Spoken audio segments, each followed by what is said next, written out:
आज आपण आंब्यापासून 2 पदार्थ बनवणार आहोत. एक आहे मऊ मोकळा सुटसुटीत आंब्याचा शिरा आणि दुसरा पदार्थ आहे एकदम मऊ लुसलुशीत तोंडात टाकताच विरघळणारी आंब्याची पुरणपोळी.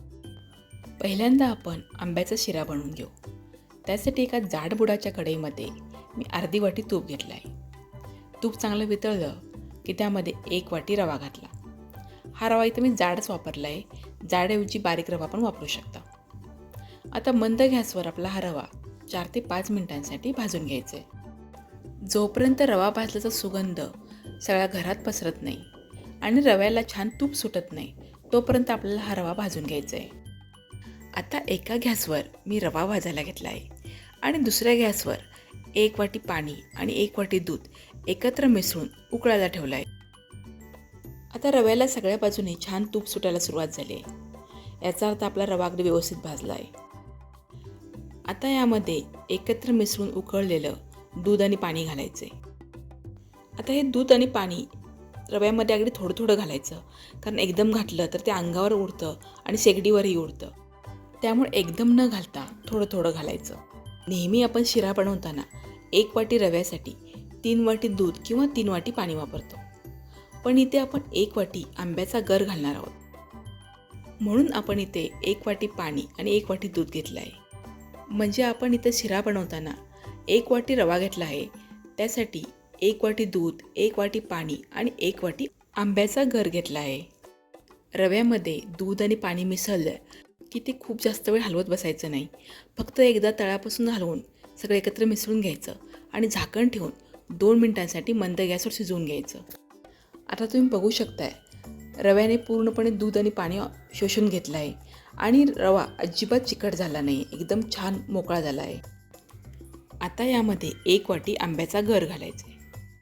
शिरा बनवण्यासाठी जेवढा आपण रवा घेतला आहे तेवढाच आपल्याला आंब्याचा गर किंवा रस घ्यायचा आहे. आता हा आंब्याचा गर शिऱ्यामध्ये छान मिसळून घ्यायचं आहे आणि हे सगळं मंद गॅसवरच करायचं आहे. सुरुवातीपासून शेवटपर्यंत एकदाही गॅस वाढवायचा नाही. पूर्ण शिरा आपल्याला मंद गॅसवरच बनवायचं आहे. आता आंब्याचा रस घातल्यानंतर हे मिश्रण थोडंसं पातळ होतं, पण जसं जसं आपण ते परतत जाऊ तसं हे घट्ट होत जातं. आता आंब्याचा गर रव्यामध्ये छान मिसळून झाला की यावर झाकण ठेवायचं आणि एखाद्या मिनिटासाठी वाफ घ्यायची. आता यामध्ये पाऊण वाटी साखर घालायची. नेहमी आपण शिरा बनवताना 1 वाटी रवा असेल तर 1 वाटी साखर घेतो, पण इथे आपण आंबा घातला आहे आणि आंब्याचा गोडवाही शिऱ्याला येणार आहे, त्यामुळे मी पाऊण वाटी साखर घातली आहे. आता साखर शिऱ्यामध्ये छान मिसळून घ्यायची. आता हे मिश्रण पुन्हा थोडंसं पातळ होईल. साखर मिसळल्यानंतर याच्यावर पुन्हा झाकण ठेवायचं आणि पुन्हा 1 ते 1.5 मिनिटांसाठी वाफ घ्यायची. आता झाकण काढल्यानंतर बघा, हे शिऱ्याचं मिश्रण साखर घातल्यानंतर जे पातळ झालं होतं ते पूर्वीपेक्षा थोडंसं घट्ट झालं आहे. शिऱ्याला आंब्याचा नैसर्गिक स्वाद राहावा म्हणून यामध्ये मी वेलची पावडर घातली नाही, पण तुम्हाला आवडत असेल तर तुम्ही घालू शकता. मस्त मऊ मोकळा आणि एकदम सुटसुटीत अजिबात चिकट न झालेला आंब्याचा शिरा तयार आहे.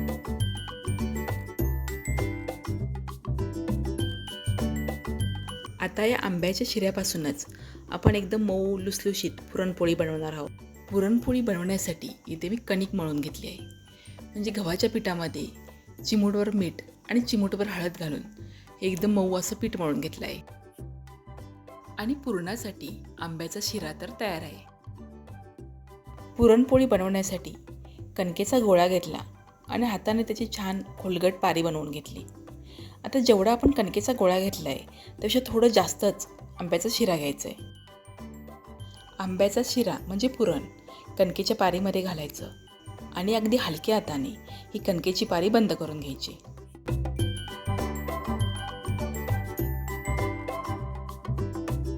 कणकेच्या पारीमध्ये पुरण भरून झालं की ती पारी थोडीशी हाताने चपटी करून घ्यायची, म्हणजे ते पुरण सगळ्या बाजूने अगदी व्यवस्थित पसरतं. आता यावर थोडंसं गव्हाचं पीठ लावून ही पुरणपोळी अगदी हलक्या हाताने लाटून घ्यायची.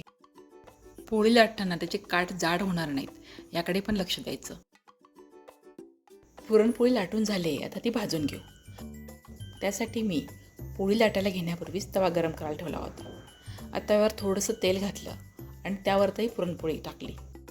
पोळी जेव्हा आपण तव्यावर टाकतो तेव्हा तवा चांगला तापलेला हवा आणि गॅस एकदम फुल ठेवायचा. पोळीला थोडेसे बबल्स यायला लागले की वरच्या बाजूने तेल लावून घ्यायचं. वरच्या बाजूनी पुरणपोळीला तेल लावून झालं की पोळी परतून घ्यायची आणि दुसऱ्या बाजूनी असंच तेल लावून छान खरपूस भाजून घ्यायची. अशाच प्रकारे आपण सगळ्या पोळ्या बनवून घेऊ. बनवायला एकदम सोपी, तोंडात टाकताच विरघळणारी मऊ लुसलुशीत आंब्याची पुरणपोळी तयार आहे. तर आज आपण आंब्याचा शिरा बनवला आणि त्यापासूनच आंब्याची पुरणपोळी बनवली. तुम्हाला यामधील कोणता पदार्थ जास्त आवडला ते कमेंटमध्ये नक्की लिहा. व्हिडिओला लाईक आणि शेअर करा.